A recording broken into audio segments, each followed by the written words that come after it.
The following video is a real story about a New Zealand beef and sheep farming family who, in 2004, came to southwest Victoria to dairy farm.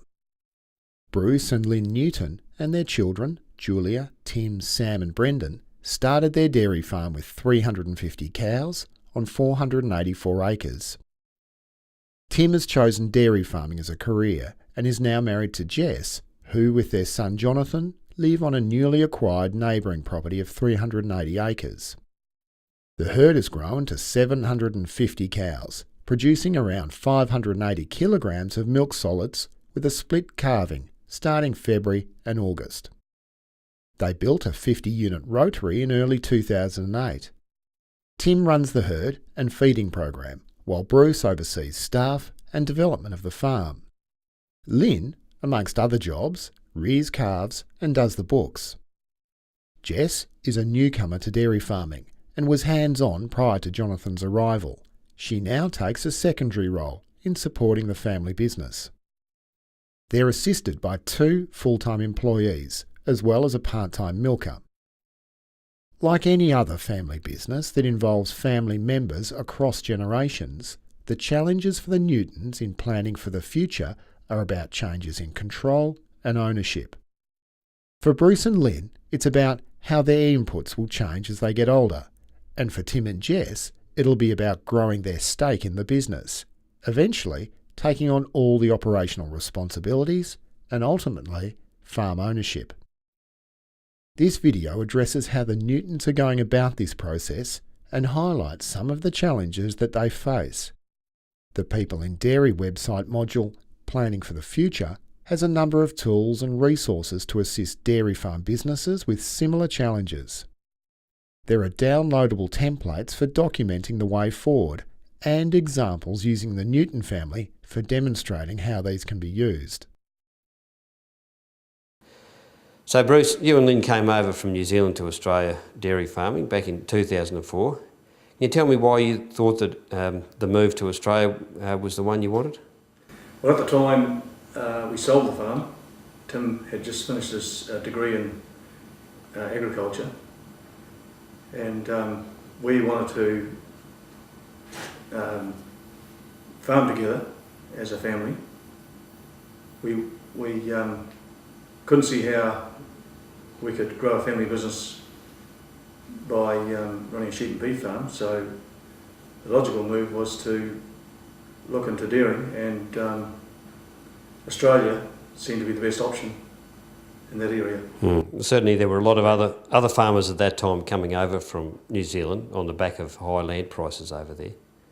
So it's certainly been a challenge for you coming over to Australia, another country, to farm and farming in a different way to what you were in New Zealand. Dairy farming is a lot more intense. How have you taken up that challenge? I think in a sense what helped us most was the fact that I had very little experience in dairy farming.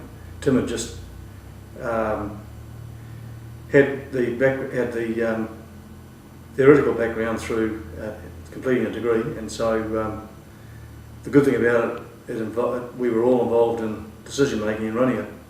So when we came here, we came to was 480 acres, milking around 350 cows, and we upgraded to a 50 bale rotary, and since then we've bought a neighbouring farm out, so things have really gone well for us. We were lucky that we came at a time when land prices were stable in Australia, and they rose later after we arrived. No, well that's good, and certainly Lynn, coming over at a stage in your lives where you were in your early 50s or late 40s then, and it was a big challenge with a young family, most of whom were still being educated. How do you see that the challenge has been for the family? Well, it's made us very busy, in fact too busy. But it was at a stage where the children were at a good age. There were 2 still at school and 2 had left school, so they were sort of ready to make their own choices. I've been involved with the calf rearing, administration, doing weeds, and in a way I think we've all sort of fitted into our new roles pretty well. So Lynn, how do you see your role changing in the future on the farm? I can see that we can't keep up this hard work forever. Our bodies, even now, are becoming less willing. Just this last year, Bruce and I, we had an overseas trip for 3 weeks, and we found that Tim and his wife Jess coped quite well. They didn't seem to have any major problems, so we can see that they will be able to fit into that role when the time arises. It's always a big step to assume that somebody else can take on the responsibilities while you're not there, so that was a great start. So what are some of the specific responsibilities that you're hanging on to that you know over time you will probably struggle with letting go? I'm not sure if struggle is the right word. Calf rearing probably is a big one, where I'm pretty well on my own doing that, but I know Jess is keen when the time's right. She's got a young family at the moment, but she'll be keen to come along and help with me, and then when I'm able to, I'll step back and let her take charge. Okay, so you do step back and you have a little bit more time off the farm. What sort of plans do you envisage you and Bruce might have for the future beyond spending all the time on the farm? I've probably got an endless list of things I'd like to do. I've got my interest in golf, taken up a bit of biking lately, and Bruce and I are pretty keen to get involved with more volunteer work. So it might be a bit of a task dragging him off the farm to start with, but I'm sure once he's off there, he'll be fine. That's right. And Bruce, you will always find something to do on the farm, and no doubt every day there will be the potential that Tim would say to you, can you give a hand? Have you got any sense of what interests you might have beyond farming every day? I think Lynn pretty well summed it up. Like, I'm quite content as a farmer and being involved in the farm, and in some way or other. I mean, we all like to avoid the mundane work, and but you know, farming is a seasonal job, and there are times when I realise that everyone needs to pitch in and help out. And, to me, it's just about having the balance, having a good balance to life. That as you get older, have a bit more time to spare, and to do things that arise, all that I want to do. Give you options. That's right. So Tim's obviously managing to do a lot of things on the farm, and we'll hear from Tim a bit later on what his role is. But what are some of the major responsibilities you had, as Lynn's just pointed out she had, that you will eventually need to make sure are being taken on by Tim or other people? I think things that perhaps go in our favour is the fact that we've all made decisions together, and sometimes we'll discuss something, and often I've made a decision myself, or Tim and I have made a decision. Sometimes Lynn makes decisions concerning administration. I do a lot of the like development work on the farm, or maintenance work, some of that mundane sort of doing the weeds and stuff like that, things that need to be done.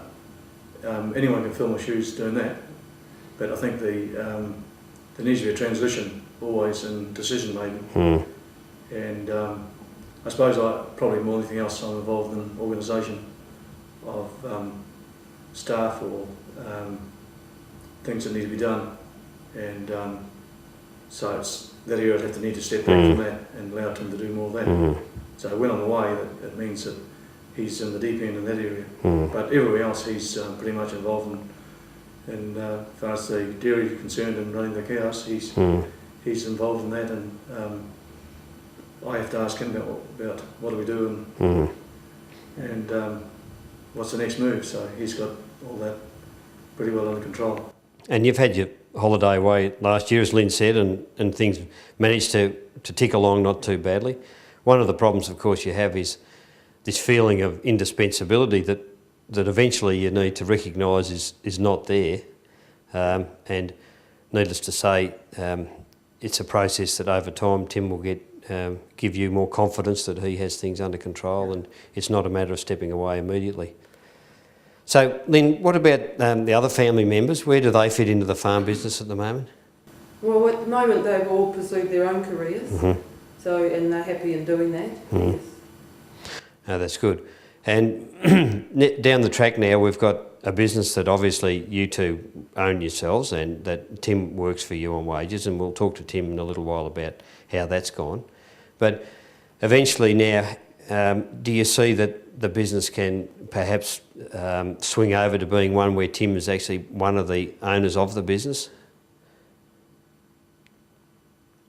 So perhaps Bruce, you can answer that. Yep. Yeah, I don't think there's a problem in that. I think the hardest thing in making a transition is that it needs to be gradual. That the fact that he has a young family and it's a stage of life he's at, and so it's a matter of making it easier for everybody. So it's a transition that can benefit both of us. That we can gradually step back, but be there also when he needs help. So I can't see. It's just a matter of really, doing it gradually and doing it, basing it around the family situation. Yeah. So can you just talk a little bit about the process that you're going through yourselves, and any help that you're seeking on, some of the ways that you can do. So every family is different, obviously, and there's no set recipe. What process have you gone through? Well, when we first came, obviously, we needed to start on a good basis. And as you're aware, Chris, I've always consulted you concerning setting Tim's salary, because I felt that it was important that I had an outside independent person to set his salary. And at the time we were struggling, and because we were just starting off, so Tim also wanted to build his equity up in the farm, so he's actually taken some of his wages and cows, so he owns a large proportion of the herd already, so he's making the transition into ownership right from the beginning at this stage already. So and that seems to be working okay. And you've obviously had some advice from your accountant on the best way to structure the business? That's right, yes, we before we started, we consulted him concerning how to structure it, and we ended up forming a family trust. We had the idea in mind was that it would allow us to bring Tim on board, and also enable us to the best suited our family enterprise. So we've gone that way.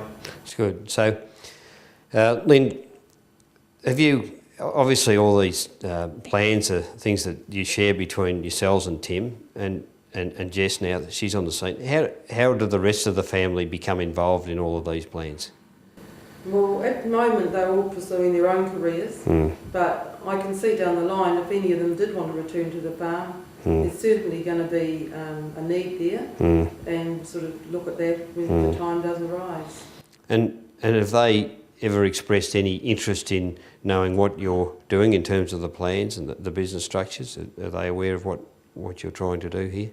Yeah, definitely. Yeah, no, they understand like the trust we set up originally and how it all works. Yes. So Bruce, up to now, Tim's been employed on a salary, and he's taken the option to draw some of that salary as spending money, and some of it he's put into purchasing some of the cows in the herd. When you move into a new business structure where you and Lynn are in partnership with Tim and Jess, how do you envisage you would reward each other for your physical efforts? I think the only way it can be done is got to be done on a commercial basis, and obviously as our inputs diminish and Tim's inputs increase, then it's got to be reflected commercially. That's a pretty sound way of doing it. And then there's no feeling of guilt if you put in less effort and still be taking the same sort of income. So what about the land itself? Obviously you two have debt over land, as most farmers do. How will that get accounted for in the cost for the business? Well, land is, I guess, a lot more tricky in the sense that it's part of the family trust, and it's in a sense, of security for Lynn and I. And so you'll continue to lease the land to the we would look at the business, yes. look at leasing it. Yeah. Obviously, we're not going to own land forever either, so it's got to be some stage look at the transition of passing the land on. And as you, needless to say, there are other members of the family that become involved, and it is a bit more complicating than just being able to gift those sort of assets. In summary then, Bruce, we know that families and their pathways are sometimes quite complicated, and the outcomes aren't always as good as what we would like them to be. So what do you think are some of the keys to trying to endeavour to have the best outcome for a family like yours? What's been important for you, and what do you think will continue to be? I think the first thing is communicating with members of the family about their wants and their needs and their desires, and then also running past consultants, accountants, and getting information. Nothing better than information, but above all else, I think as long as people communicate and deal with it, and then it's the best thing that can helps develop stronger relationships in the family. So Lynn, it's certainly challenging to think about how the family will all be in 10 or 20 years, because there could be lots of grandchildren, and there's health issues that come up, and there's neighbouring farms that come up. But would you like to give me your view on what you think will be really important to you to make sure that the outcomes are best for everyone? I don't know the answer to that. Yeah, you do, in a sense. You do, because you've always said that